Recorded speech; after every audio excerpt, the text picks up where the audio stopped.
नमस्कार, देवभूमि एक्सप्रेस में आपका स्वागत है। मैं हूं आपके साथ दीपक भदौरिया। मुख्यमंत्री पुष्कर सिंह धामी ने रामनगरी अयोध्या में दिल्ली सेवा धाम ट्रस्ट की प्रस्तावित धर्मशाला के शिलान्यास पूजन कार्यक्रम में हिस्सा लिया।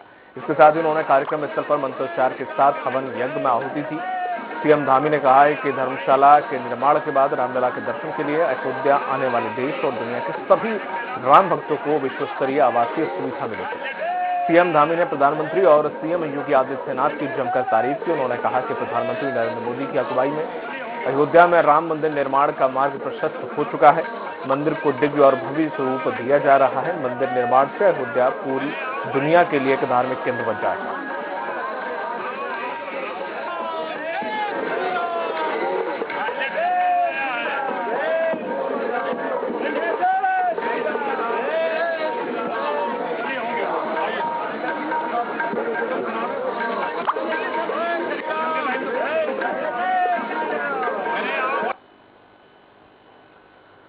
अयोध्या में मुख्यमंत्री पुष्कर सिंह धामी ने मणि रामदास की छावनी पहुंचकर श्री राम जन्मभूमि तीर्थ क्षेत्र ट्रस्ट के अध्यक्ष महंत नृत्य गोपाल दास के पैर छूकर आशीर्वाद लिया और सीएम धामी ने यहां महंत नृत्य गोपाल दास के स्वास्थ्य की जानकारी ली। महंत नृत्य गोपाल दास ने धामी को राम नामा भेंट करके आशीर्वाद दिया और सीएम धामी ने मणि रामदास की छावनी के उत्तराधिकारी महंत कमल नयन दास से भी आशीर्वाद लिया।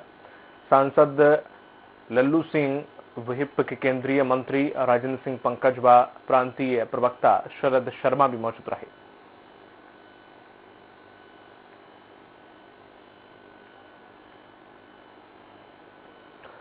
उत्तराखंड में मौसम विभाग की ओर से अगले 2 से 3 दिनों तक चारधाम सहित अधिकांश पर्वतीय क्षेत्रों में भारी बारिश की चेतावनी दी गई है। मुख्यमंत्री पुष्कर सिंह धामी ने आपदा प्रबंधन, पुलिस प्रशासन और सभी जिलाधिकारियों को अलर्ट पर रहने के निर्देश दिए हैं।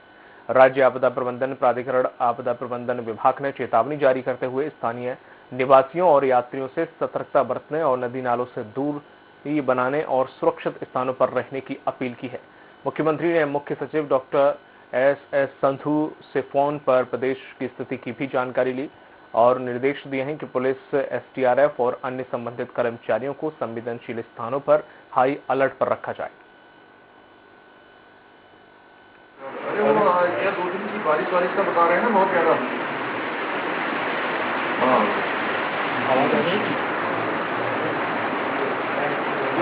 कौन सी जगह ज्यादा होने की संभावना है? थोड़ा डीएम वगैरह आपको फ्लैश करवा दीजिए, सब लोग करवा दो ना।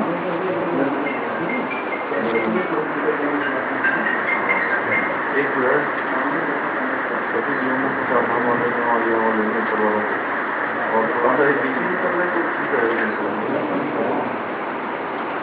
हाँ, कोई दिक्कत तो नहीं, जिससे उससे हो जाएंगे जहाँ होगा। थोड़ा एडजस्ट अनुमान भी निकाल दीजिए लोगों को, जो है पहले से अपील कर देंगे कि भाई एक दिन अपना यात्रा जो है रोक लें।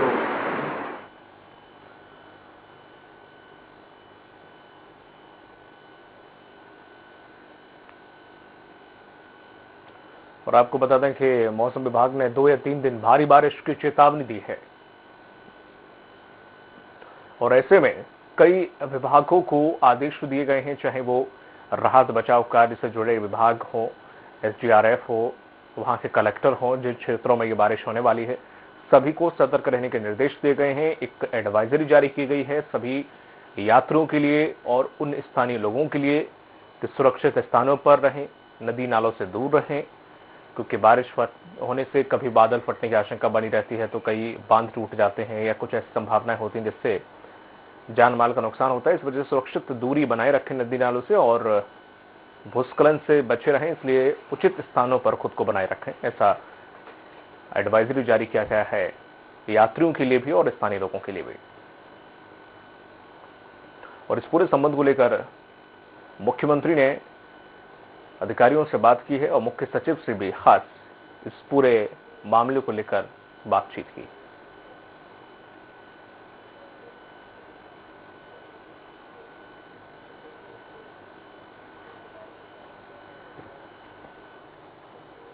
हरिद्वार में मौसम विभाग का पूर्वानुमान सही साबित हुआ।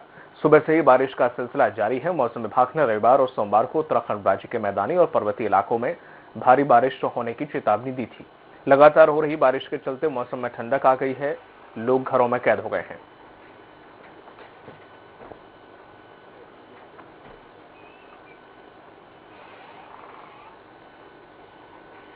अधिक जानकारी से जुड़ गए हैं सहयोगी तनवीर अली। तनवीर, जिस प्रकार से मौसम विभाग ने जो पूर्वानुमान लगाया वो साबित भी सही हो रहा है, कई इलाकों में बारिश शुरू हो चुकी है। क्यों ये भारी बारिश होने की चेतावनी जारी की है? ऐसा कौन सा विक्षोभ बन रहा है जिसके कारण 2 या 3 दिन भारी बारिश हो सकती है? मौसम विभाग के द्वारा क्या कुछ बताया गया? जी मैं बता दूं, जैसे पूर्वानुमान लगाया गया था मौसम विभाग द्वारा आज जो 17 तारीख है, 17, 18 और 2-3 दिन की बारिश का जो पूर्वानुमान लगाया गया था वो बिल्कुल सटीक साबित हुआ है, क्योंकि आज सुबह से ही जो मौसम है वो बिल्कुल खराब है हरिद्वार में भी, और जितने भी बताया गया कि उत्तराखंड के और भी जितने जिले हैं उनमें भी मौसम विभाग के द्वारा अलर्ट कर दिया गया है। लगातार यहाँ पर भी एनडीआरएफ को और जो जितने भी और विभाग हैं, पुलिस भी है, उसके अलावा और भी जितने अधिकारी हैं सबको अलर्ट पर रख दिया गया है। और जितने भी गंगा किनारे के जो निचले स्तर के जो किनारे हैं उन पे जो लोग रह रहे हैं उनको भी वहां से हटा दिया गया है, क्योंकि सुरक्षा मद्देनजर लगातार जो चेतावनी जारी की जा रही है कि 3 दिन भारी बारिश हो सकती है, संभावना है। उसी के चलते ही सुरक्षा के दृष्टिगत ये अधिकारी जो हैं कार्य कर रहे हैं और लोगों की जो सुरक्षित स्थानों पर अभी से ही पहुंचाया जा रहे हैं। जी तनवीर, ऐसे कौन कौन से क्षेत्र है जहां पर ये बारिश होने की संभावना जताई गई है? जी मैं बता दूं आपको कि जो पूरा उत्तराखंड है, पूरे उत्तराखंड में कम से कम 18 जो जिले हैं उन सभी जिलों में अलर्ट जारी कर दिया गया है। जितने भी मौसम विभाग जो चाहे वो मौसम विभाग की तरफ से जारी किया गया है अलर्ट कि जितने भी जिले हैं इनमें रहेगा। और साथ ही जो सूबे के मुख्यमंत्री हैं वो भी लगातार इस पर नजर बनाए हुए हैं। और बात अगर हम करें हरिद्वार की, तो हरिद्वार में भी जिलाधिकारी ने निर्देश जारी कर दिया गया है और जितने भी सुरक्षा के मद्देनजर जो इंतजाम है कर दिए गए हैं। साथ ही जो ये यात्रा को लेकर भी लगातार कहा जा रहा है कि जो बस स्टैंड और रेलवे स्टेशन है उनके द्वारा भी सूचना जारी कर दी गई है कि भारी बारिश हो सकती है और सभी लोग सुरक्षित रहें और सुरक्षित स्थानों पर चले जाएं। जी चले, तमाम जानकारी के लिए शुक्रिया आपका तनवीर। विकटप्रयाग में सुबह से ही आसमान में बादल छाए रहे हैं और हल्की फुल्की बूंदाबांदी भी शुरू हो गई है। आपको बता दें कि मौसम विभाग ने 17 से 19 तक जिले में भारी बारिश और बर्फबारी की संभावना जताई है। मौसम विभाग ने बताया कि 3500 मीटर से अधिक ऊंचाई वाले क्षेत्रों में भी भारी बर्फबारी हो सकती है।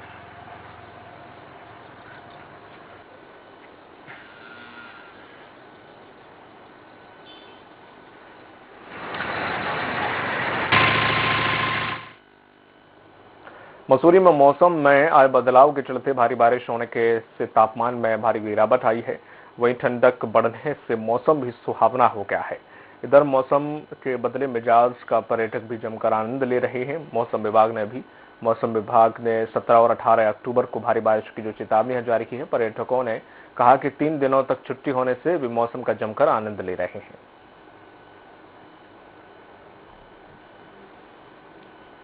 अधिक जानकारी के साथ जुड़ गए हैं सहयोगी सुनील, मसूरी में पर्यटकों के लिए बहुत ही एक ऐसा स्थान है जहां पर सबसे ज्यादा पर्यटक पहुंचते हैं और इस वक्त खबर भी आई थी कि वहां पर सभी होटल भरे हुए, इतने पर्यटक वहां पर पहुंच रहे हैं।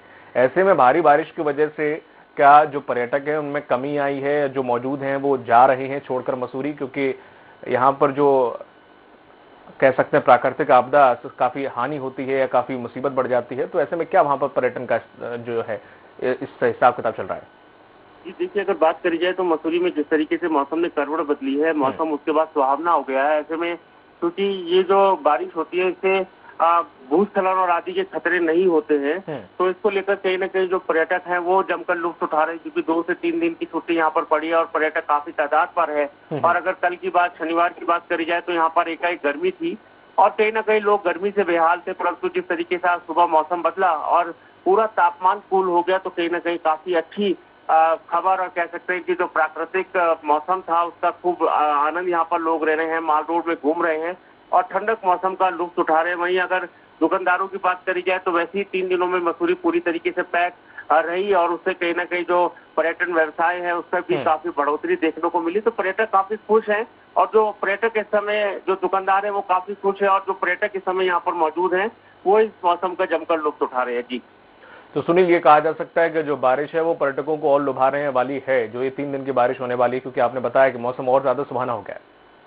जी बिल्कुल, क्योंकि जो पर्यटक हैं वो इस मौसम का इंतजार करते हैं। और मसूरी क्योंकि अपने मौसम के लिए सब जगह फेमस है, तो इसी को लेकर जिस तरीके से मौसम ने करवट बदली और पूरा तापमान इस समय मसूरी में गर्म कपड़ों का भी लोग पहन रहे हैं जिससे कि ठंड से बचा जा सके। तो अपने आप में जो मौसम है बहुत सुंदर और बहुत खूबसूरत यहाँ पर हो रखा है। जी चलिए, बहुत बहुत शुक्रिया आपका तमाम जानकारी साझा करने के लिए। सुनिए,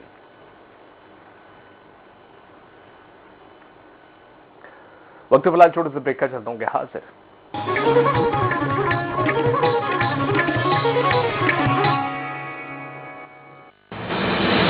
राज्य में खेल प्रतिभाओं की खोज एवं खिलाड़ियों को प्रोत्साहित करने, उन्हें अंतर्राष्ट्रीय स्तर की सुविधाएं व प्रशिक्षण दिलाए जाने के उद्देश्य से उत्तराखंड सरकार द्वारा रायपुर स्पोर्ट्स कॉलेज को अंतर्राष्ट्रीय खेल विश्वविद्यालय के रूप में विकसित किए जाने का निर्णय लिया गया है। इस विश्वविद्यालय को अंतर्राष्ट्रीय स्तर की आधुनिक सुविधाएं व इंफ्रास्ट्रक्चर उपलब्ध कराया जाएगा ताकि सुविधाओं के अभाव में कोई खेल प्रतिभा दबी न रह जाए। इसके साथ ही खिलाड़ियों को अंतर्राष्ट्रीय स्तर का प्रशिक्षण दिलाए जाने के लिए कुशल व अनुभवी प्रशिक्षक नियुक्त किए जाएंगे। उत्तराखंड सरकार खेल व खिलाड़ियों को लेकर बहुत सजग है, बहुत सराहनीय कार्य कर रही है। मैं हमारे मुख्यमंत्री श्री पुष्कर सिंह धामी जी का बहुत बहुत आभार व धन्यवाद प्रकट करता हूँ। मुख्यमंत्री श्री पुष्कर सिंह धामी के नेतृत्व वाली उत्तराखंड सरकार द्वारा राष्ट्रीय व अंतर्राष्ट्रीय खेलों में उत्कृष्ट प्रदर्शन करने वाले खिलाड़ियों को सम्मानित किए जाने के लिए पुरस्कार दिए जाने का प्रावधान भी किया गया है। पदक विजेता खिलाड़ियों को रोजगार के लिए पलायन न करना पड़े, उन्हें सरकारी नौकरी प्रदान किए जाने के लिए जरूरी प्रावधान किए जा रहे हैं। धामी सरकार उत्तराखंड राज्य में शिक्षा के साथ साथ खेलों व खिलाड़ियों को प्रोत्साहित करने के लिए दृढ़ संकल्पित है। वह दिन दूर नहीं जब राज्य के खिलाड़ी अंतर्राष्ट्रीय स्तर पर राज्य का नाम रोशन करेंगे। खेलों का आयोजन अब औपचारिकता नहीं, महापर्व होगा। उत्तराखंड के खिलाड़ियों पर कल पूरे भारत को गर्व होगा। हम सभी जानते हैं कि दिल्ली और उसके आसपास के इलाकों में हर साल अक्टूबर नवंबर के महीनों में पराली के धुएं से प्रदूषण बढ़ जाता है।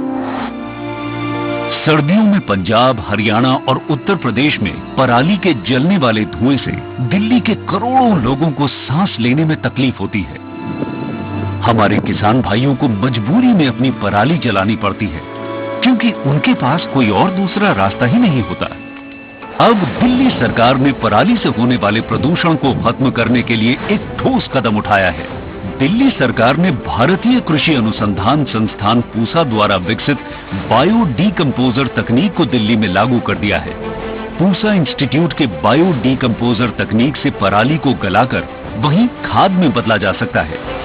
दिल्ली सरकार ने इस तकनीक को लागू कर दिया है और इसका सारा खर्च दिल्ली सरकार उठा रही है।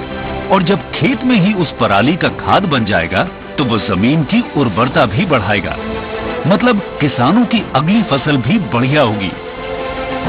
यही तो हमारे किसानों को चाहिए। और सबसे बड़ी बात, जब पराली नहीं जलेगी तो प्रदूषण भी नहीं होगा। इसमें सबका फायदा है। पहले हमें अपनी पराली जलानी पड़ती थी, लेकिन इस बार हमें ऐसा नहीं करना पड़ा। दिल्ली सरकार ने पराली को खाद में बदलने के लिए हमारे खेतों में ये छिड़काव करवाया। ये बहुत ही आसान था और हमें तो बहुत फायदा हुआ। ये पूरा काम दिल्ली सरकार ने खुद कराया है, हमें तो एक पैसा नहीं देना पड़ा और हमारी पराली यही खेत में ही खाद बन गई है और प्रदूषण भी नहीं हुआ। ये बहुत बढ़िया समाधान है। दिल्ली सरकार प्रदूषण को खत्म करने के लिए युद्ध स्तर पर तो काम कर ही रही है, साथ ही किसानों की सुविधाओं का भी पूरा ख्याल रखा जा रहा है।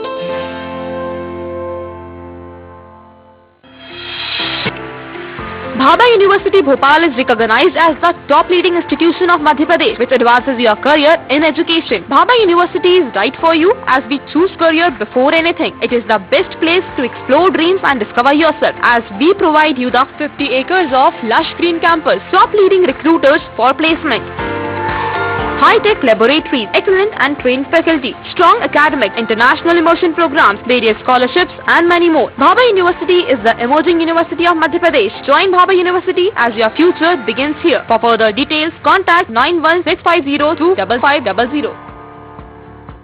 सब कुछ आजमाया और तब मैंने माना कि सिर्फ सच्ची सहेली ही है महिलाओं के उन मुश्किल दिनों की हर समस्या, जैसे कठिन दर्द, अनियमितता, खून की कमी, थकान व कमजोरी जैसी सभी प्रॉब्लम्स के लिए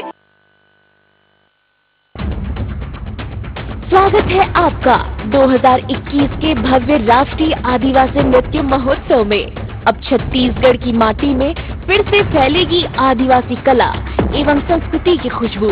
पारंपरिक वाद्य यंत्रों की धुन में झूमने को हो जाइए तैयार, क्योंकि भारत के विभिन्न प्रांतों और विश्व की विभिन्न मूल सभ्यताओं को संजोकर रखने वाले कलाकारों की बेहतरीन प्रस्तुति फिर से आपके मन मस्तिष्क को करेगी रोमांचित। छत्तीसगढ़ सरकार की मेजबानी में राजधानी रायपुर में 28 अक्टूबर 2021 से 30 अक्टूबर 2021 तक होगा भव्य राष्ट्रीय आदिवासी नृत्य समारोह।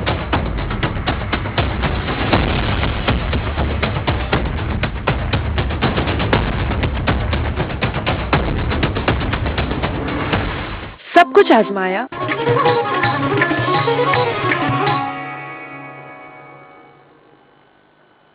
ब्रेक के बाद आपका स्वागत और रुक करते अगली खबर की ओर। रुड़की के धनौरी में स्थित पीएनबी बैंक में आग लग गई। घटना की सूचना मिलते ही यहां दमकल विभाग की गाड़ियां पहुंची, जहां काफी मशक्कत के बाद आग पर काबू पाया गया। आग लगने का कारण शॉर्ट सर्किट बताया जा रहा है। आग लगने से बैंक का फर्नीचर भी जलकर खाक हो गया। वहीं एफएसओ ने बताया कि आग लगने के कारणों की जांच जारी है। के धनौरी में पीएनबी में आग लगी है, तो मैंने वहीं से मेरे यहाँ पर किरान कल्याण ड्यूटी में हमारे फायर टैंकर लगे हैं 2, हमारे कर्मचारी आग बुझा रहे थे, तो मैं भी अंदर जाके देखा तो आग थोड़ी हल्की फुल्की सुलगी हुई थी और बाकी हमारे कर्मचारियों ने मेरे आने से पहले ही बुझा दिया गया था। लक्सर क्षेत्र में एसडीएम अवैध खनन के खिलाफ कार्रवाई शुरू कर दी गई है। एसडीएम ने अवैध खनन से भरी 7 ट्रैक्टर ट्रॉलियां और एक डंपर को परिवहन करते हुए पाया। उन्होंने सभी गाड़ियों को अपने आवास पर लाकर सीज कर दिया है। एसडीएम ने बताया कि क्षेत्र से अवैध खनन की सूचनाएं लगातार मिल रही थी, जिसके चलते है कार्रवाई की गई। एसडीएम की इस कार्रवाई से अवैध खनन कारोबारियों में हड़कंप मचा हुआ है।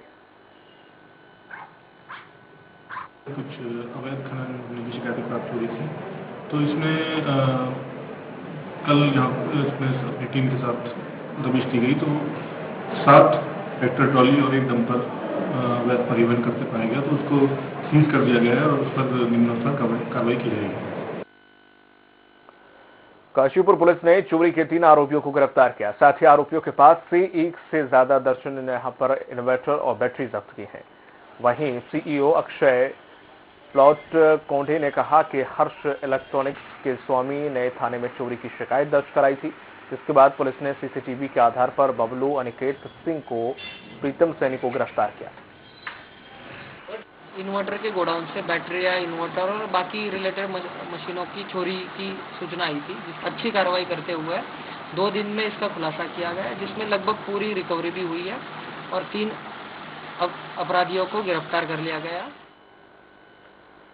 कालाडूंगी आदर्श नवयुवक श्री रामलीला कमेटी के पदाधिकारियों ने मुख्य हाईवे मार्ग पर संचालित शराब भट्टी दुकान को हटाने की मांग की। पदाधिकारियों ने एसडीएम को एक ज्ञापन भी सौंपा है। उन्होंने कहा कि रोज शाम के समय मुख्य मार्ग पर गाड़ियां खड़ी होने से लंबा जाम लग जाता है, जिसके कारण दुर्घटना होने की संभावना बनी रहती है। उन्होंने कहा कि रामलीला देखने आई महिलाओं से शराबी अभद्र व्यवहार करते हैं। रामलीला चल रही थी और इसी बीच रोड में एक एक्सीडेंट हुआ और उसने बहुत ड्रिंक करी थी रात को। इसी के कारण लेते हुए हमने आज तहसील में ज्ञापन दिया और एसडीएम महोदय से ये बुलाया गया है कि क्या कहते हैं जल्द से जल्द इस कालाडूंगी वाइन शॉप को दूसरी जगह शिफ्ट करा जाए। तो ये मुझे अभी ज्ञापन दिया गया है, इसलिए मैं लोगों से बातें करूँगी कि कहीं और जगह जो हमारे पब्लिक प्लेस से थोड़ा सा हटके हो, जहाँ पे महिलाओं का या बच्चों का आवागमन ना हो, वहाँ पे शिफ्ट कराने की बात मैं उनसे करूँगी। है उससे बहुत ज़्यादा यहाँ पर अराजकता का माहौल हो रहा है। क्या होता है कि यहाँ पर ओवर रेडिंग वो करते हैं, तो उसमें क्या होता है फिर उनसे चूंकि मैंने जो वाइन शॉप में जो लड़के काम कर रहे हैं उनकी चूंकि मैंने ये सब कुछ होता है, फिर बाहर वो झगड़ा होता है। खबर हरिद्वार से है, जहां पर आरजे काव्या की जागरूकता टीम ने कार्यक्रम का शुभारंभ किया। यातायात नियमों के प्रति जागरूक करने के लिए 7 दिन तक यातायात जागरूकता कार्यक्रम चलाया गया। शहर के प्रमुख चौराहों पर नाट्य कलाकारों की प्रस्तुति के माध्यम से लोगों को प्रेरित किया जाएगा। तो हमने भी ये कोशिश करी है कि रंगमंच के तरीके से लोगों को आकर्षित किया जाए और जितने रावण के जो सर थे उतनी ही बुराइयां अगर हम अपने अंदर से निकाल लें उसको ट्रैफिक रूल्स को पालन करते हुए तो काफ़ी जान माल का जो नुकसान होता है हमारा उसको कम किया जा सकता है। बहुत इंपॉर्टेंट होता है जब हम कोई बेसिक बात बतानी होती है बड़े सीरियस तरीके से बताते हैं तो लोग उतने अट्रैक्ट नहीं होते हैं, सबको एक आकर्षण चाहिए होता है। तो हमको ये लगा कि हम इस तरह का एक रावण क्रिएट करें और रावण दहन हर बरस करते हैं, लेकिन ये वो बुराइयां जिनको हम रोज शहर की सड़कों पे नहीं मान रहे होते हैं। मुख्यमंत्री पुष्कर सिंह धामी ने जम्मू कश्मीर में आतंकियों से लोहा लेते हुए उत्तराखंड के सूबेदार अजय रौतेला के शहीद होने पर शोक व्यक्त किया। मुख्यमंत्री ने शहीद के परिजनों को दुख की इस घड़ी में धैर्य प्रदान करने की ईश्वर से प्रार्थना की।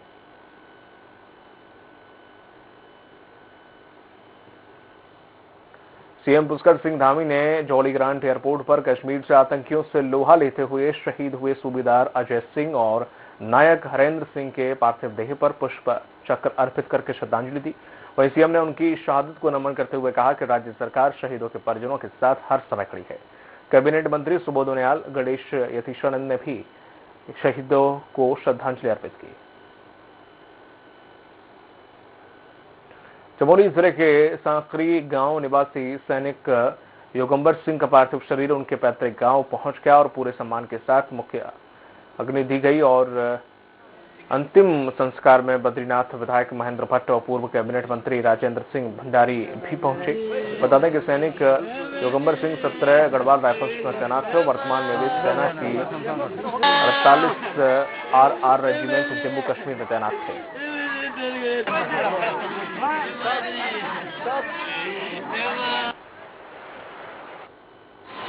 विगत दिनों उत्तराखंड के 4 जवान आतंकवादियों के मुठभेड़ों में मेरे क्षेत्र के और आज हम इस स्थान पर उपस्थित हैं। योगंबर गुनार लड़का था, देश के लिए हमारे बच्चे का जब था तभी फौज में गया है और बहुत दुखद है। मैं देश को ये मैसेज देना चाहूँगा कि आर्मी का जो बंदा हमारा भाई शहीद हुआ है उसने इस घाटी का नाम रोशन किया है, पूरे प्रदेश का, देशवर्ष का नाम रोशन किया है। इस बुलेटिन में फिलहाल इतना ही। दीजिए इजाजत। नमस्कार।